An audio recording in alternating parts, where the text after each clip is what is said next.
اعوذ باللہ من الشیطان الرجیم بسم اللہ الرحمن الرحیم ربی اشرح لی صدری ویسر لی امری واحلل عقدۃ من لسانی یفقهوا قولی اللہم لا سہل الا ما جعلتہ سہلا وانت تجعل الحزن اذا شئت سہلا۔ 22ویں سپارے کا آغاز ہوتا ہے اور سورہ احزاب کا تذکرہ جاری ہے۔ 21ویں سپارے کے اختتام پہ امہات المومنین کے حوالے سے تذکرہ جاری تھا اور وہی 22ویں سپارے میں بھی جاری ہے۔ سپارے کے آغاز میں اللہ سبحانہ وتعالیٰ ذکر فرماتے ہیں کہ امہات المومنین عام عورتوں کی طرح نہیں ہیں، لہٰذا وہ لوگوں سے واضح اور صاف بات کیا کریں، دبی الفاظ میں نہ کیا کریں کہ دل کی خرابی کا کوئی شخص اس سے غلط مطلب نکالے، اور اپنے گھر میں زیادہ وقت گزارا کریں اور زکوٰۃ دیا کریں اور نماز پڑھا کریں اور اللہ اور اس کے رسول کی اطاعت کیا کریں۔ اس کے بعد اللہ سبحانہ وتعالیٰ فرماتے ہیں بالیقین جو مرد اور جو عورتیں مسلم ہیں، مومن ہیں، مطیع فرما بردار ہیں، راست باز ہیں، صابر ہیں، اللہ کے آگے جھکنے والے ہیں، صدقہ دینے والے ہیں، روزہ رکھنے والے ہیں، اپنی شرمگاہوں کی حفاظت کرنے والے ہیں اور اللہ کو کثرت سے یاد کرنے والے ہیں، اللہ نے ان کے لیے مغفرت اور بڑا اجر مہیا کر رکھا ہے۔ پھر اللہ سبحانہ تعالیٰ فرماتے ہیں کہ کسی شخص کے پاس یہ اختیار نہیں کہ جب اللہ اور اس کے رسول اس کے معاملے میں کوئی فیصلہ فرما دیں تو وہ اس پر اپنی مرضی کرے، اور جو کوئی بھی ایسا کرے گا وہ صریح گمراہی میں پڑ گیا۔ اور پھر اللہ سبحانہ تعالیٰ آپ صلی اللہ علیہ وسلم کیا اور حضرت زینب کے نکاح کا واقعہ بیان فرماتے ہیں۔ حضرت زینب رضی اللہ تعالیٰ عنہ آپ صلی اللہ علیہ وسلم کی پھوپھی کی بیٹی تھیں، جن کا نکاح آپ صلی اللہ علیہ وسلم نے اپنے منہ والے بیٹے حضرت زید بن حارثہ رضی اللہ تعالیٰ عنہ سے کروا دیا تھا۔ اس نکاح کے بعد ان دونوں کی آپس میں ہم آہنگی نہیں ہو رہی تھی اور حضرت زید رضی اللہ تعالیٰ عنہ ان کو طلاق دینا چاہتے تھے، لیکن آپ صلی اللہ علیہ وسلم ان کو ایسا کرنے سے منع فرما رہے تھے۔ آپ صلی اللہ علیہ وسلم کے دل میں یہ بات بھی موجود تھی کہ اگر زید رضی اللہ تعالیٰ عنہ واقعی ان کو طلاق دے دیتے ہیں تو پھر آپ صلی اللہ علیہ وسلم ان سے شادی کر لیں گے، لیکن ایسا کرنے سے آپ صلی اللہ علیہ وسلم ہچکچا رہے تھے، کیونکہ عرب کی قدیم روایت میں منہ بولے بیٹے کو بھی سگا بیٹے کی طرح سمجھا جاتا تھا۔ اسی طرح ایسے بیٹوں کی بیویوں سے شادی کرنا سخت برا فعل سمجھا جاتا تھا۔ اللہ تعالیٰ کیونکہ اس روایت کو توڑنا چاہتے تھے اور حق کو واضح کرنا چاہتے تھے، اس لیے اللہ سبحانہ تعالیٰ نے آیتیں نازل فرمائی اور یہ واضح کر دیا کہ جب حضرت زید رضی اللہ تعالیٰ نے خود اپنی مرضی سے حضرت زینب کو طلاق دے دی تو اللہ سبحانہ تعالیٰ نے ان کا نکاح آپ صلی اللہ علیہ وسلم سے خود پڑھوا دیا، اور پھر فرمایا کہ منہ بولے بیٹے سگے بیٹوں کی طرح نہیں ہوتے، اور پھر ساتھ ہی فرمایا کہ نبیوں کے لیے ایسے کام میں کوئی رکاوٹ نہیں ہونی چاہیے جس کو اللہ نے ان کے لیے مقرر کر دیا ہو۔ اور یہیں ختم نبوت کی آیتیں نازل ہوتی ہیں، لوگوں محمد تمہارے مردوں میں سے کسی کے باپ نہیں ہے مگر وہ اللہ کے رسول اور خاتم النبیین ہیں اور اللہ ہر چیز کا علم رکھنے والا ہے۔ اس واقعے کے بعد کفار اور منافقین نے طرح طرح کے سوالات اور طعنے کسنے شروع کر دیے۔ اس پر اللہ سبحانہ تعالیٰ نے فرمایا کہ آپ صلی اللہ علیہ وسلم ان کی باتوں کی پرواہ نہ کریں، جو کچھ یہ کر رہے ہیں یہ اس کا مزہ چکھ لیں گے۔ اس کے بعد وہ آیتیں نازل ہوتی ہیں جس میں اللہ سبحانہ تعالیٰ نے آپ صلی اللہ علیہ وسلم کو 4 سے زیادہ نکاح کی اجازت عطا فرمائی، اور ساتھ ہی یہ بھی فرمایا کہ یہ اجازت خاص صرف آپ صلی اللہ علیہ وسلم کے لیے ہیں، اور وہ جس عورت کو چاہیں اپنے پاس رکھیں، جس کو چاہیں اپنے سے الگ رکھیں، اور جس کو چاہیں الگ رکھنے کے بعد واپس بلا لیں، اس پر ان سے کوئی پوچھ نہیں۔ اور پھر اس کے بعد فرمایا تمہیں ان حدود سے ہم نے اس لیے مستثنیٰ کیا ہے تاکہ تمہارے اوپر کوئی تنگی نہ رہے، اور اللہ غفور الرحیم ہے۔ ساتھ ہی یہ تفصیل بھی جاری فرما دی کہ وہ کون سی عورتیں ہیں جس سے آپ صلی اللہ علیہ وسلم نکاح فرما سکتے ہیں۔ پھر اس کے بعد نبی کے گھر میں داخل ہونے اور وہاں رہنے کے آداب بتائے جاتے ہیں۔ واقعہ یہ ہے کہ ایک دفعہ آپ صلی اللہ علیہ وسلم کے گھر میں صحابہ کی کچھ جماعت نے کھانا تناول فرمایا اور اس کے بعد وہ کافی دیر تک بیٹھے رہے، جو آپ صلی اللہ علیہ وسلم کے لیے تکلیف کا باعث بنا۔ اس پر یہ آیتیں نازل ہوئیں کہ جب نبی کے گھر میں داخل ہو تو نہ اندر تاک جھانک کیا کرو اور نہ ہی وہاں دیر تک بیٹھا کرو، کیونکہ اس سے نبی کو تکلیف ہوتی ہے۔ اور پھر اللہ سبحانہ تعالیٰ فرماتے ہیں کہ اللہ حق بات کہنے سے نہیں شرماتا۔ اور پھر امہات المومنین کے لیے حکم آتا ہے کہ جب بھی کسی سے بات کرنی ہو تو پردے کے پیچھے سے کیا کریں۔ اور اس کے بعد وہ آیتیں نازل ہوتی ہیں جن میں امہات المومنین سے کسی کا بھی نکاح جائز نہیں ہے، اور پھر احکامات جاری کیے جاتے ہیں کہ آپ صلی اللہ علیہ وسلم کے گھر میں کون سے لوگ بلا تکلف داخل ہو سکتے ہیں، یعنی ان کے باپ، ان کے بیٹے، ان کے بھائی، ان کے بھتیجے، ان کے بھانجے، ان کے میل جول کی عورتیں اور ان کے مملوک گھروں میں آئیں۔ اور اس کے بعد آپ صلی اللہ علیہ وسلم پہ درود بھیجنے کی تاکید کی جاتی ہے، کیونکہ اللہ اور اس کے فرشتے آپ صلی اللہ علیہ وسلم پر درود بھیجتے ہیں۔ اس کے بعد جو لوگ اللہ اور اس کے رسول اور مومنین کو اذیت دیتے ہیں ان کے لیے وعید آتی ہے، اور پھر پردے کے احکامات جاری ہوتے ہیں۔ اللہ سبحانہ تعالیٰ فرماتے ہیں اے نبی اپنی بیویوں اور بیٹیوں اور اہل ایمان کی عورتوں سے کہہ دو کہ اپنے اوپر چادر کے پلو لٹکا لیا کریں، یہ زیادہ مناسب طریقہ ہے تاکہ وہ پہچان لی جائیں اور ستائی نہ جائیں، اور اللہ غفور الرحیم ہے۔ اس کے بعد اللہ سبحانہ تعالیٰ فرماتے ہیں کہ وہ لوگ جو آپ صلی اللہ علیہ وسلم کو اور مسلمانوں کو مدینے میں تنگ کر رہے تھے اور فتنہ انگیزیاں کر رہے تھے، اگر یہ اپنی حرکتوں سے باز نہ آئے تو اللہ سبحانہ تعالیٰ مسلمانوں کو حکم دے دیں گے کہ ان کے خلاف اکٹھے ہو جائیں، اور پھر وہ مدینے میں رہ نہ پائیں گے۔ اس کے بعد ان لوگوں کا ذکر آتا ہے جو قیامت کے بارے میں سوالات کیا کرتے تھے کہ وہ کب آئے گی۔ اللہ سبحانہ تعالیٰ فرماتے ہیں کہ ہو سکتا ہے وہ انتہائی قریب ہو اور لوگوں کو اس کا علم نہیں۔ جب وہ قیامت آ جائے گی تو پھر یہ لوگ کسی کو اپنا حامی اور مددگار نہ پائیں گے، اور پھر حسرت کریں گے کہ کاش ہم نے نافرمانی نہ کی ہوتی اور اللہ اور اس کے رسول کی اطاعت کی ہوتی۔ اس کے بعد اللہ سبحانہ وتعالیٰ مسلمانوں سے خطاب فرماتے ہوئے کہتے ہیں کہ موسیٰ کی قوم کے لوگوں کی طرح نہ بن جانا، تو اللہ سبحانہ وتعالیٰ نے حضرت موسیٰ علیہ السلام کو ان کی اذیتوں سے بری کر دیا۔ اشارہ یہاں پہ ہے کہ ایمان لانے کے بعد آپ صلی اللہ علیہ وآلہ وسلم سے طرح طرح کے سوالات نہ کرنا، اور آپ صلی اللہ علیہ وسلم کی حکم عدولی نہ کرنا اور فرمائشیں نہ کرنا، ہر حال میں ان کی اطاعت کرنا اور فرما بردار رہنا۔ پھر وہ مشہور آیتیں آتی ہیں جس میں اللہ سبحانہ وتعالیٰ فرماتے ہیں کہ ہم نے اس امانت یعنی قرآن کو آسمان اور زمین اور پہاڑوں پہ پیش کیا تو انہوں نے اس کو اٹھانے سے انکار کر دیا اور وہ ڈر گئے، مگر انسان نے اس کو اٹھا لیا، بے شک وہ بڑا ظالم اور جاہل ہے۔ اور اس امانت کو اٹھانے کا نتیجہ یہ ہے کہ اللہ منافق مردوں اور عورتوں اور مشرک مردوں اور عورتوں کو سزا دے اور مومن مردوں اور عورتوں کی توبہ قبول کرے، اور اللہ سبحانہ وتعالیٰ بہت درگزر کرنے والے رحیم ہیں۔ یہاں پر سورہ احزاب کا اختتام ہوتا ہے اور سورہ سبا کا آغاز ہوتا ہے۔ اس صورت میں چونکہ قوم سبا کا ذکر آیا ہے اس لیے اس کے مناسبت سے اس صورت کا نام رکھا گیا۔ بسم اللہ الرحمن الرحیم۔ صورت کا آغاز اللہ کی حمد و ثنا سے ہوتا ہے، اور ساتھ ہی یہ ذکر بھی ہوتا ہے کہ آسمان اور زمین میں جو کچھ بھی ہو رہا ہے اللہ اس سب سے باخبر ہے۔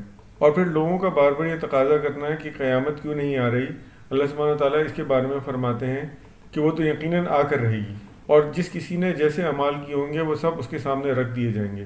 اور یہ قیامت آخر آئے گی اس لیے کہ جو لوگ ایمان لائے ہیں اور جن لوگوں نے کفر کیا ہے اللہ ان کے درمیان فیصلہ فرما دے، اور ایمان لانے والوں کو اپنی جنتوں میں داخل کرے، اور جنہوں نے کفر کیا ہے ان کے لیے عذاب ہوگا۔ اور پھر منکرین جو یہ کہتے تھے کہ جب ہم ریزہ ریزہ ہو جائیں گے اور ہمارا کوئی حصہ نہ بچے گا کہ ہم دوبارہ زندہ کیے جائیں گے، اللہ سبحانہ تعالیٰ فرماتے ہیں کہ بلکہ یہ لوگ تو آخرت کے انکاری ہیں، ہم چاہیں تو ان کو زمین میں دھسا دیں یا اوپر سے آسمان ان کے اوپر گرا دیں، اور ان سب باتوں میں نشانی ہے ان لوگوں کے لیے۔ پھر حضرت داؤد کا ذکر آتا ہے کہ اللہ سبحانہ وتعالیٰ نے پہاڑوں کو اور پرندوں کو ان کے ساتھ کر دیا تھا کہ ان کی ہم آہنگی کریں، اور لوہے کو ان کے ہاتھ پہ نرم کر دیا تھا تاکہ زرہیں بنائیں۔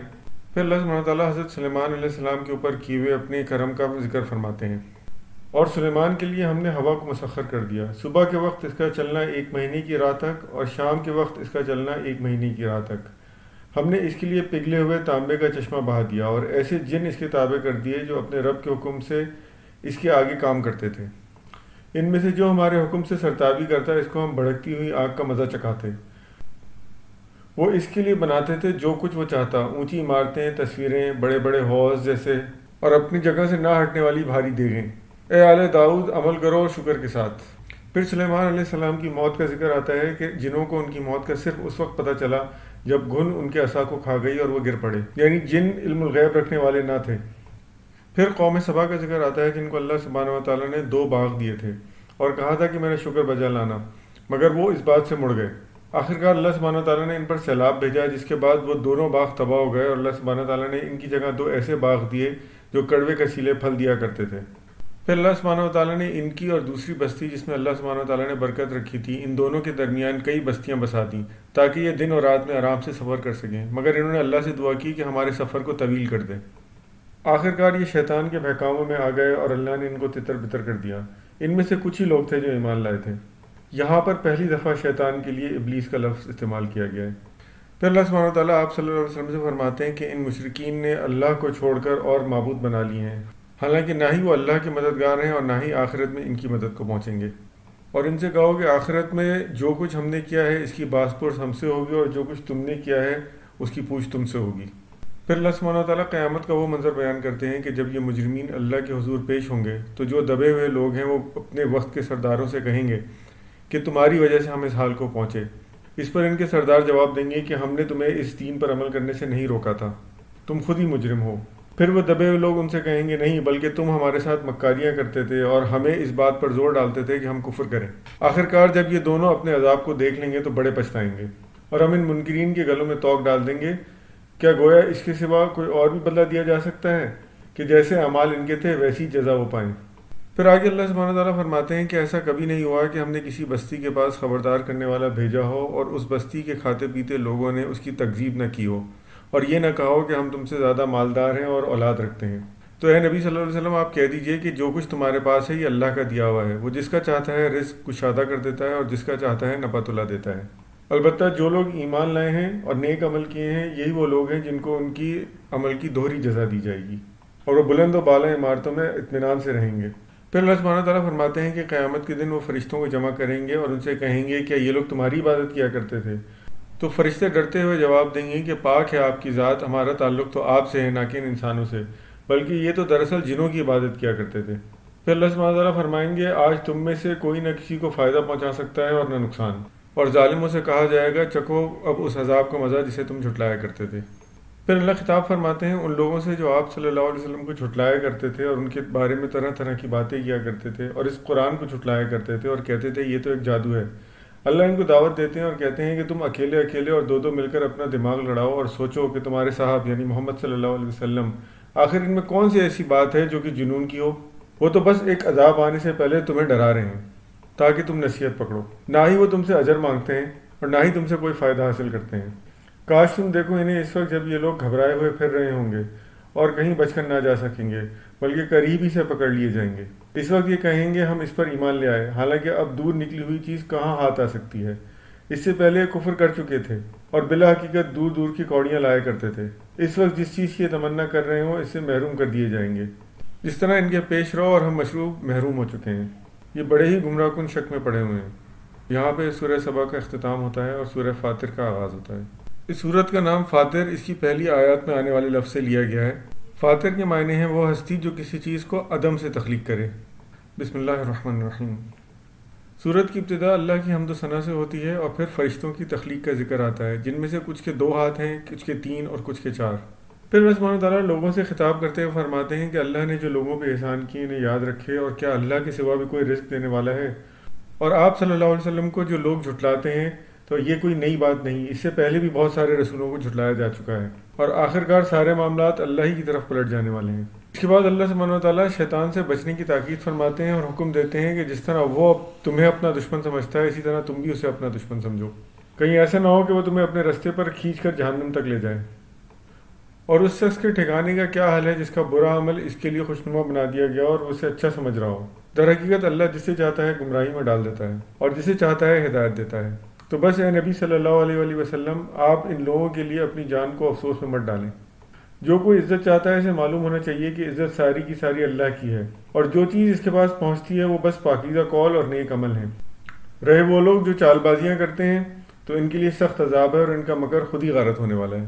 پھر اللہ انسان کی تخلیق کے مراحل بیان کرتے ہیں اور فرماتے ہیں کہ نہ ہی کوئی اپنی عمر کو پہنچ سکتا ہے، نہ ہی اس کی عمر میں کوئی کمی آ سکتی ہے، مگر یہ کہ سب لکھا ہوا ہے۔ اور پھر فرماتے ہیں کہ پانی کے دونوں ذخیرے ایک سے نہیں، یعنی کچھ میٹھے ہیں اور کچھ کھارے، مگر تم کو دونوں سے رزق ملتا ہے، اور انہی میں کشتیاں چلتی ہیں جن میں تم اللہ کا فضل تلاش کرتے ہو، اس لیے تمہیں چاہیے کہ تم اس کے شکر گزار بنو۔ وہی دن اور رات کو ایک دوسرے میں سے نکالتا ہے اور سورج اور چاند اسی کے مسخر کیے ہوئے ہیں، اور یہی اللہ تمہارا رب ہے۔ رہے ہو معبود جن کو تم اللہ کا چھوڑ کر پکارتے ہو تو ان کا اختیار کسی ایک چیز پر بھی نہیں۔ لوگوں تم تو اللہ کے محتاج ہو، اللہ تو غنی و حمید ہے، وہ چاہے تو تمہیں ہٹا کر کوئی نئی خلقت تمہاری جگہ لے آئے، اور ایسا کرنا اس کے لیے کچھ بھی دشوار نہیں، اور قیامت کے دن کوئی کسی کا بوجھ نہیں اٹھائے گا۔ لہٰذا اے نبی تم انہی لوگوں کو متنبہ کر سکتے ہو جو بے دیکھے اپنے رب سے ڈرتے ہیں اور نماز قائم کرتے ہیں۔ جو شخص بھی پاکیزی اختیار کرتا ہے وہ اپنے لیے کرتا ہے اور سب کو اللہ ہی کی طرف پلٹنا ہے۔ اندھا اور آنکھوں والا برابر نہیں، نہ تاریکیاں اور روشنیاں یکساں ہیں، نہ ٹھنڈی چھاؤں اور دھوپ کی تپش ایک جیسی ہے، نہ زندے اور مردے مساوی ہیں۔ اللہ جسے چاہتا ہے سناتا ہے، مگر اے نبی صلی اللہ علیہ وآلہ وسلم آپ ان کو نہیں سنا سکتے جو قبروں میں مدفون ہیں۔ ہم نے آپ کو حق کے ساتھ بھیجا ہے، بشارت دینے والا اور ڈرانے والا، آپ تو بس ایک خبردار کرنے والے ہیں۔ اور اس سے پہلے بھی یہ کئی رسولوں کو اسی طرح جھٹلا چکے ہیں، تو آخر دیکھ لو کہ میری پکڑ کیسی سخت تھی۔ وہی اللہ ہے جو آسمان سے پانی برساتا ہے، تو پھر دیکھ لو کہ اسی سے وہ پھل نکالتا ہے جو مختلف رنگوں کے ہوتے ہیں۔ اسی طرح پہاڑوں میں بھی مختلف رنگ ہوتے ہیں اور جانوروں اور انسانوں میں بھی۔ بے شک اللہ بڑا زبردست اور درگزر فرمانے والا ہے۔ بس جو لوگ ایمان لائے ہیں اور اللہ کے دیے ہوئے مال میں سے خرچ کرتے ہیں اور نماز قائم کرتے ہیں، یقیناً وہ ایسی تجارت کے متوقع ہیں جس میں ہرگز خسارہ نہ ہوگا۔ ایک تو یہ کہ اللہ ان کی تجارت کا پورا اجر ان کو دے گا اور پھر اپنے فضل سے مزید بھی عطا کرے گا۔ اور بے شک یہ قرآن حق ہے، اور جن لوگوں کو بھی اللہ نے اس کا وارث بنایا ہے ان میں 3 گروہ پائے جاتے ہیں۔ کوئی تو اپنے نفس پہ ظلم کرتا ہے، کوئی بیچ کا راستہ اختیار کرتا ہے، اور کوئی اللہ کے اذن سے نیکیوں میں سبقت لے جاتا ہے۔ ہمیشہ رہنے والی جنتیں ان لوگوں کے لیے جن میں وہ داخل ہوں گے۔ انہیں وہاں سونے کے کنگنوں اور موتیوں سے آراستہ کیا جائے گا، وہاں ان کا لباس ریشم ہوگا، اور وہ کہیں گے شکر ہے اس خدا کا جس نے ہم سے غم کو دور کر دیا۔ یقیناً ہمارا رب معاف کرنے والا اور قدر فرمانے والا ہے، جس نے ہمیں اپنے فضل سے اپنی قیام کی جگہ ٹھہرا دیا۔ اب یہاں نہ کوئی ہمیں مشقت پیش آتی ہے اور نہ تھکان لاحق ہوتی ہے۔ البتہ رہے وہ لوگ جنہوں نے کفر کیا، تو نہ ان کا قصہ پاک کر دیا جائے گا کہ مر جائیں، اور نہ ان کے لیے جہنم کے عذاب میں کوئی کمی کی جائے گی۔ اس طرح ہم بدلہ دیتے ہیں ہر اس شخص کو جو کفر کرنے والا ہو۔ وہاں وہ چیخ چیخ کر کہیں گے، اے ہمارے رب، ہمیں یہاں سے نکال لے تاکہ ہم نیک عمل کریں اور اعمال سے مختلف جو پہلے کیا کرتے تھے۔ اللہ سبحانہ وتعالیٰ جواب دیں گے، کیا ہم نے تم کو اتنی عمر نہ دی تھی جس میں کوئی سبق لینا چاہتا تو سبق لے سکتا تھا، اور تمہارے پاس متنبع کرنے والا بھی آ چکا تھا؟ اب چکھو اس عذاب کا مزہ، ظالموں کا یہاں کوئی مددگار نہیں۔ پھر اللہ سبحانہ وتعالیٰ سوال کرتے ہیں کہ جن لوگوں کو انہوں نے اللہ کو چھوڑ کر شریک بنا لیا ہے، ان لوگوں نے زمین میں کیا تخلیق کیا ہے، اور یہ ہرگز نہیں بتا سکتے۔ تو پھر اللہ تعالیٰ پوچھتے ہیں کہ کیا ہم نے ان کو تحریری طور پر کچھ لکھ کے دیا ہے جس کی بنا پر یہ شرک کر رہے ہیں؟ اور یہ لوگ کڑی کڑی قسمیں کھا کر کہتے ہیں کہ اگر ہمارے پاس کوئی خبردار کرنے والا آتا تو ہم آگے بڑھ کر اس کی اطاعت کرتے، مگر جب خبردار کرنے والا ان کے پاس آ گیا تو اس کی آمد نے ان کے اندر حق سے فرار کے سوا کسی اور چیز میں اضافہ نہ کیا۔ اب کیا یہ لوگ اس بات کا انتظار کر رہے ہیں کہ پچھلی قوموں کے ساتھ اللہ سبحانہ وتعالیٰ نے جو کچھ کیا ان کے ساتھ بھی کر دیا جائے؟ اور یہ تو اللہ کی رحمت ہے کہ وہ اپنے لوگوں پر نرم ہے، ورنہ اگر وہ لوگوں کے کرتوتوں پر انہیں فوراً ہی پکڑ لیتا تو زمین پہ کوئی متنفس زندہ نہ رہتا۔ بس یہ کہ وہ انہیں مہلت دے رہا ہے، جب وہ وقت آ جائے گا تو پھر وہ اپنے بندوں کو دیکھ لے گا۔ یہاں پر سورہ فاطر کا اختتام ہوتا ہے اور سورہ یاسین کا آغاز ہوتا ہے۔ اس سورت کا نام اس کی پہلے لفظ کے اوپر رکھا گیا ہے، بسم اللہ الرحمن الرحیم۔ سورت کے آغاز میں اللہ سبحانہ وتعالیٰ قرآن کی قسم کھا کے کہتے ہیں کہ آپ صلی اللہ علیہ وآلہ وسلم رسولوں میں سے ہیں اور سیدھے رستے پر ہیں، اور یہ قرآن اللہ کی طرف سے نازل کیا ہوا ہے تاکہ ایسی قوم کو ڈرائے اور خبردار کرے جس کے پاس اس سے پہلے کوئی خبردار کرنے والا نہیں آیا تھا، اور ان میں سے اکثر لوگ عذاب کے مستحق ہو چکے ہیں۔ ہم نے ان کی گردنوں میں توق ڈال دی ہیں جن میں وہ تھوڑیوں تک جکڑ لیے گئے ہیں، اس لیے وہ سر اٹھائے کھڑے ہیں۔ ہم نے ایک دیوار ان کے آگے کھڑی کر دی اور ایک دیوار ان کے پیچھے۔ ہم نے انہیں ڈھانک دیا ہے، انہیں اب کچھ نظر نہیں آتا نہ سوچتا ہے۔ اب برابر ہے کہ آپ صلی اللہ علیہ وآلہ وسلم ان کو خبردار کریں یا نہ کریں، یہ ایمان لانے والے نہیں۔ آپ پر تو ایمان وہی لائیں گے جو اللہ سے ڈرنے والے ہیں اور اس کی پیروی کرنے والے ہیں، ان کے لیے بخشش اور بہترین رحمت ہے۔ یقیناً اللہ سبحانہ وتعالیٰ ایک دن سب لوگوں کو زندہ کر کے جمع کر دیں گے اور ان کے اعمال جو کہ درج کیے جا رہے ہیں ان کو پیش کر دیے جائیں گے۔ اس کے بعد اللہ سبحانہ وتعالیٰ ایک قوم کا واقعہ بیان کرتے ہیں جن کے پاس اللہ سبحانہ وتعالیٰ نے رسول بھیجے۔ شروع میں اللہ سبحانہ وتعالیٰ نے ان کے پاس 2 رسول بھیجے اور پھر تیسرے رسول بھی ان کی مدد کے لیے بھیجے، مگر بستی والوں نے ان کو جھٹلا دیا اور کہا کہ تم لوگ کچھ بھی نہیں ہو مگر محض ایک انسان، اور اللہ سبحانہ وتعالیٰ نے کچھ بھی نازل نہیں کیا، تم سب جھوٹ بولتے ہو۔ اس پر رسولوں نے کہا کہ ہم تو بس تمہارے پاس اللہ کی طرف سے بھیجے ہوئے رسول ہیں، اور ہمارا کام صرف اتنا ہے کہ ہم تمہیں صاف صاف پیغام پہنچا دیں۔ اس پر ان کی قوم نے کہا کہ ہم تم کو اپنے لیے بدشگون سمجھتے ہیں، اور اگر تم باز نہ آئے تو ہم تم کو سنسار کر دیں گے اور تم ہم سے بڑی دردناک سزا پاؤ گے۔ اس پر ان رسولوں نے کہا کہ تمہاری بدشگونی تو خود تمہارے اپنے ساتھ لگی ہوئی ہے، کیا باتیں تم اس لیے نہیں کرتے کہ تمہیں نصیحت کی گئی؟ اصل بات یہ ہے کہ تم حد سے گزرنے والے ہو۔ یہاں پر 22ویں سپارے کا اختتام ہوتا ہے۔ صدق اللہ العظیم۔